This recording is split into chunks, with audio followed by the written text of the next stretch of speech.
Hey everybody, how's it going? Long time no see. I think it's been about a month since my last video. So today I'm going to show you all the Blu-rays and DVDs I watched recently. I haven't done a video like this in a while. I've been reading books and I've been really busy and stuff. So I think enough here to show off, so that's cool. Let's just kind of go in order of what I watched recently. First is Open Range, directed by Kevin Costner, starring Robert Duvall and Annette Bening. Um, I bought this about, oh man, probably almost 2 years ago, and I just never got around to it. So finally sat down and watched this, and it's an excellent Western film, I think from 2002 or 3, maybe 2004. I don't know when it was made. But regardless, it's more of a revisionist Western. It's very slow paced, it's more of a character study. And it's a very, very simple movie. Basically, I watched this maybe a couple months ago at this point, but basically about two guys who have some raiders like mess with their ranching basically, and these two guys, Robert Duvall and Kevin Costner, they're no nonsense. So they take action, and it just kind of spirals from there, and it's just an incredibly, incredibly well done period piece. Um, just attention to detail is excellent. The visuals are gorgeous, and this is a DVD. You can't buy this, at least in America, on Blu-ray. Unfortunately, I think there was a overseas release, but it's not. It's Region B, so you can't. Unless you have a region-free player. Unfortunately, this is the only way to watch it. I will say it's a decent-looking DVD. It's okay, but this is a movie that definitely needs an American release, really a 4K release, because it's got some beautiful visuals in it and just wonderful sequences. An awesome shootout at the end. It's a smoking good Western. If you like Westerns, particularly if you like revisionist Westerns, you have to see this. It's a great film. Needs a Blu-ray release, needs a 4K release. It's probably never going to happen. But next is a film. These are all kind of, I don't know if Open Range would be considered a cult film, but I think a lot of these, there's a trend here today. The next is a film called Dark City. I want to say this is from 1996 or something like that, 98. I don't know why I can't. Yeah, 98. Let's see who's in this. Sorry, and I apologize. It's been a little while, but Kiefer Sutherland, Jennifer Connelly, Richard O'Brien, Ian Richardson, William Hurt. This is a weird movie. It's super cool. So this is like a science fiction neo-noir film. It has a lot of different genres going on. I really don't want to talk too much about this because it's like a sort of mystery film that it's hard to talk about without spoiling aspects of the movie. But it's very cerebral and smartly done. It's kind of like at times it almost reminded me of Disco Elysium, and the game in which the detective wakes up with amnesia, doesn't really know what's going on. This movie, a guy wakes up in this kind of 30s, 40s styled city. He has amnesia. He's suspected of killing somebody. You have some detectives. It's your typical noir kind of setup. But if you look at the cover of this, you're probably like, noir, what are you talking about? Yeah, there's a very strange science fiction, almost like Clive Barker sort of horror element to this, with some sort of fantastical elements. It almost reminded me of like aspects of a Magica and stuff by Barker. Just, it's a very unique movie. It's not perfect. It does have some pitfalls of a lower budget film, particularly in the climax, but it's a wonderful movie. I definitely recommend it if you're up for something unique and very smart and clever. It's definitely a film that does not hold your hand. It can be a bit confusing at times. You really have to pay attention when watching this movie to really get what's going on. Do not watch the theatrical cut. Watch the director's cut. The theatrical cut has a opening monologue that spoils the entire film. I'm not kidding. I'm not exaggerating. It was a studio thing. They felt the movie was, I don't know, maybe too cryptic for audiences, so they asked them to add that opening monologue. Which, what's the point of watching the movie after it's been spoiled? So yeah, definitely watch the theatrical cut. And I didn't even talk about the picture. A fine-looking Blu-ray, nothing to write home about, but pretty good. Next is another film called, it's a long one, The Assassination of Jesse James by the Coward Robert Ford, starring Brad Pitt and Casey Affleck. Some other great actors in here. Very good performances all around. I'd say of pretty much most of the movies I've watched recently, some of the best acting comes from this film. And this is, as the title describes, it's a very extraordinarily slow paced movie. I will say that right out of the gate. Another revisionist Western, but one that is extremely slow paced. And you expect with Westerns that they do have a slower pace to them. But this one truly is glacial at times. And I don't think that's necessarily a bad thing. I love this. I thought it was an excellent movie, but be warned, though, that it does really, really takes its time. And I feel that this film plays out more like a stage play at times. Don't get me wrong, there's some amazing cinematography sequences, particularly there's a train robbery in the beginning of this movie that is just so incredibly well done. It's breathtaking to watch. But it's very dialogue heavy. It's very character based. It's a character study, a study of the themes of characters' motivations, and it just takes its time. So I kind of like this because it felt like a stage play. It's a very dramatic sort of film.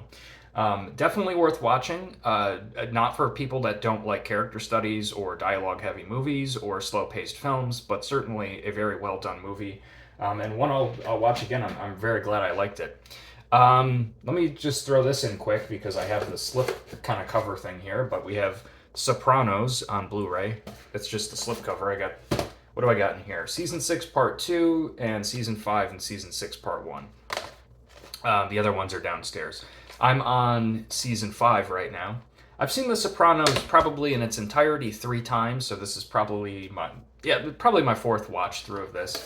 And I'm picking up more. I just feel like I'm paying attention more that I have the Blu-ray and everything. I don't know why, but I love Sopranos is one of my favorite shows. I don't need to say too much. It's one of the most acclaimed television dramas of all time. It paved the way for many other shows. So I'm not going to talk about that. Maybe I will do a separate review of the Blue. I probably will do separate reviews of most of these at a certain point because really I enjoyed all these movies so much and I'd like to talk about them more. But what I'm going to tell you with this is that if you don't own Sopranos on Blu-ray, I do want to say real quick that this is a mixed bag, unfortunately. You would think this would be pristine. The first couple seasons are not good. I will say, having watched this on HBO several times, and I was watching it on HBO and switched right over to here and restarted, just to kind of, check out the Blu-rays. The first 2 seasons do not look great. By us collector standards, let's say, film enthusiasts, picture enthusiasts. I think the average person it'll be just fine, and it does look good. There are aspects of it that look much better than the HBO or the Max transfers or whatever is on there. This looks better right from the get-go, but a lot of digital filtering applied and things like that. And I'm never one to really nitpick that stuff when people say, "Oh, there's been DNR applied to their faces and all this kind of bullshit." I'm like, yeah, whatever. That still looks good. But I can kind of understand now some of the qualms that people have with discs like that when you get something that's been so digitally altered. There's a sharpening filter that's been applied, at least to the first season, very heavily. Second and third starts to go away. And it's even there, even now in the 5th season, but it's very, very minimal. But the first couple seasons, man, they've added this digital sharpening filter. It looks like shit. Like it just looks not great. I don't know why they did that, if there was an issue with the original print or what, but it's really kind of disappointing. Audio is great the whole way through. It's excellent audio, but yeah, that picture needs some work. This is a show that would be great, of course, on 4K, I think, if they ever did that, and I really do think that that's a possibility, especially with seeing Friends coming out on 4K, that this is something that they could go back to and maybe work on. I don't know. But as the show goes on, it just starts to look better and better to the point where it starts looking the way you would expect it to. I'm on season 5, like I said, and it looks, to me, almost like a 4K. Granted, there's some upscaling and stuff, but it really is one of those Blu-rays that knocks your socks off. So, great to have one of the greatest shows. And, I mean, I'm telling you guys, I made a video on this, but owning TV shows on Blu-ray and DVD, it's great. You never have to worry about what it's on. You own it forever. You get all these special features. It's great to have, Next is a really random movie, but Waiting for Guffman by Christopher Guest. Man, this movie is funny. I watched this last night. I've never seen this. Of course, Guest has done Spinal Tap and some other great mockumentary, I guess you could call them, films. Waiting for Guffman is about a community theater musical with, and having worked in community theater for a long time, and I work in the professional theater industry now. The humor in this is so good. It's very funny. It's very typical of Guest's movies and what you would expect. Let's see, it's Christopher Guest, Parker Posey, uh, Fred Willard, Catherine O'Hara, Eugene Levy. The cast is outstanding. They're amazing, as is the case with all of his movies, or I should say, at least most of his movies. Almost all of it is improvised, and you can tell they're so good at what they do. It's just goddamn hilarious. The only thing about this movie, and from a visual and audio standpoint, there's nothing to write home about. This is just your standard Blu-ray release. Nothing really, whoa, that looks great. It's just a fine Blu-ray release. I felt this movie was a little too short for my liking. It was actually only ran about an hour and 20 minutes, which is awfully short. And there's about over 30 minutes of deleted scenes. And of course, the deleted scenes are just the actors improving and, riffing on each other. But I would have liked to seen those scenes in the movie. Maybe not all of them, but flesh the running time out a little bit. I just felt like it was so funny and so well done. And, the jokes are so very clever in here that I would have preferred to have some of those scenes in here. So who knows? But the last one is a movie I also just watched the other night. I double featured two very different movies. Waiting for Guffman, which is a great comedy, and then certainly not a comedy, but this is one of the best movies I've seen. Probably, I would say this is the best movie I've seen all year, and perhaps of recent times. I expected this film to be to my liking, but it totally blew me away. I give it 5 stars, and that movie is called Bone Tomahawk. This is a steelbook, and as you can see, let me just show it off. I'm normally not one to buy steelbooks because I don't know, they're more expensive normally and all that, but cool. Let me just show you the inside. We got Kurt Russell, Patrick Wilson, Matthew Fox, Lily Simmons, and Richard Jenkins. A great cast. This movie is fucking awesome. This is a revisionist Western. Much like Open Range, it's a very slow-paced Western, very realistic, does not dramatize the West, it does not romanticize the West. Very brutal, right? It's very much a character study at times. It's also a horror movie. It opens with, I'm not going to even spoil it, but a great cameo from one of us horror fans' all-time favorite actors. And it sets the scene for being like a Hills Have Eyes style horror movie, and then boom, it turns into a revisionist Western. Immaculately done. I don't even know what the director's name is. It's not even on here. I can't remember his name. I think this was his first movie, and he used to be a cinematographer, and he that shows in here because some of the shots in here are just gorgeous throughout. I mean, it's really, really good.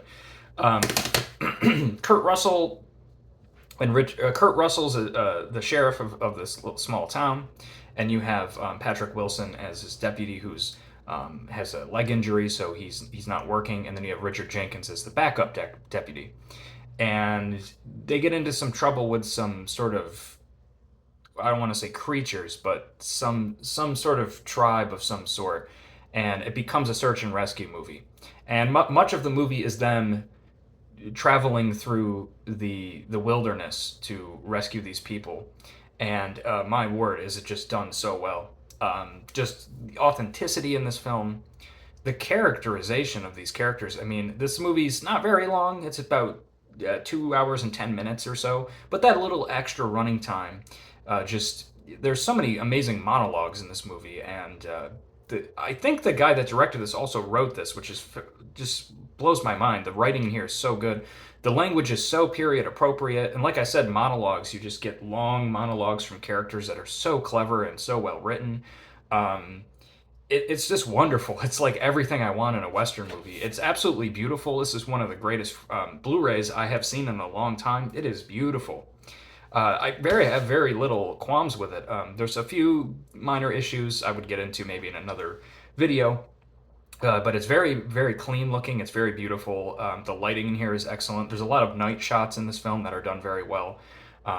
I mean, I could just go on and on. It's just so beautiful to look at. The sound design is excellent. I mean, sound is a big thing in this movie, and it's done very, very well. There's very, very minimalist score in here. There's very little music, very appropriate at times. And then it's a horror movie at times, and it's insanely gory. I mean, when it needs to be.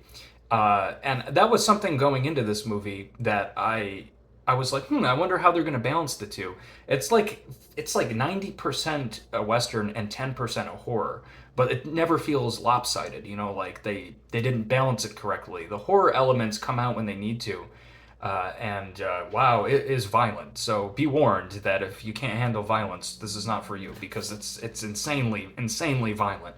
But it's violent in the way you want from a horror movie. So not only do you have this just brilliantly done character piece, this dramatic work with some great acting chops from everybody.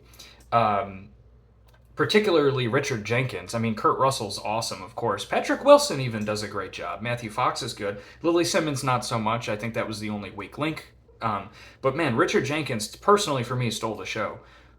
Whew, man, he's good. Just his character in here was excellent. So, yeah, I'm going to keep talking about that if you let me. So, yeah, Bone Tomahawk, man, 5 out of 5. It was an excellent movie. I'll watch it every year. It's great for the summer. It's great for Halloween. You watch in October. Smoking good movie. So that's all. Not a lot, but some good stuff. Like I said, I'm currently watching The Sopranos. I can't wait to get through that. I probably will restart it soon because it's just so damn good. And I'll let you know what's next. I got some books that I've been reading. I'll definitely review those when I'm done reading them. And if I have any more movies or anything, yeah, peace out.